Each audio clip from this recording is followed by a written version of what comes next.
That was the most spectacular flight I've ever had in my whole life, here in Kenya.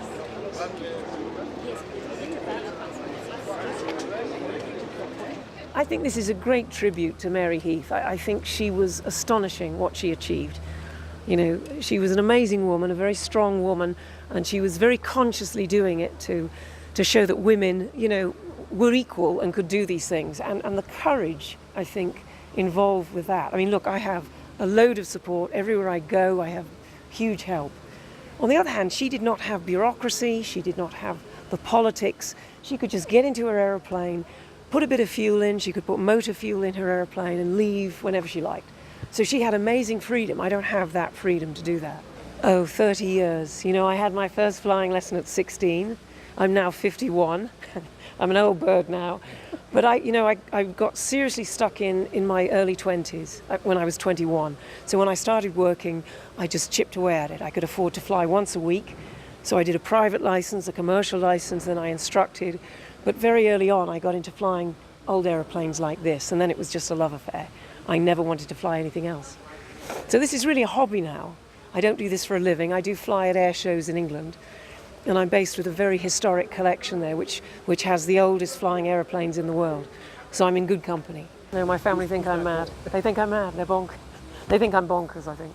Well, I think, you know, the trouble is people think it's really risky, and there are hazards and dangers.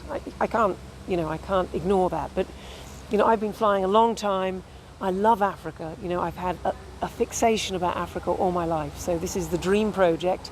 And although it's terrifying, you know, it's frightening, but I think life is about great projects, you know, and it's worth taking risks for to do what you really want in life. You know, I think the Lewa project is a fantastic benchmark for conservation throughout the world. So it's hugely admired in England. So I really wanted to come and see that because there's a great interest in elephants and protecting elephants in East Africa. So I'm flying up the elephant corridor. I'm not seeing many elephants.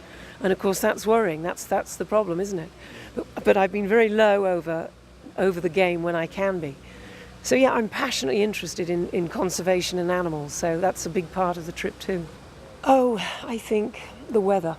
The weather is always the biggest fear in aviation. You know, so here in this part of the world, coming up over Lake Victoria, that area has the highest incidence of thunderstorms in the world. So, you know, they're huge and they're you know, dangerous, turbulence, heavy rainfall, poor visibility. I'm flying a very basic aeroplane. I have to be visual. I have no instruments in it. So this is really pioneering flying. You know, this is 1920s technology. So that's how I'm flying it. So my worst fear is getting caught in weather, in high terrain. So in that respect, this Rift Valley, Lake Victoria, the Rift Valley around Kenya, these are quite difficult areas too. Over 100, maybe 120 hours in all. 55 stops. For how many hours each? Well, some are just fueling stops, which are a couple of hours, and then we overnight. But Do you still have a chase plane as you go through? Do I have I have a chase plane, but it's not really with me. I never see it when I'm flying. Sometimes I hear it on the radio, it passes me over, or I see it in the distance, but it's not with me particularly.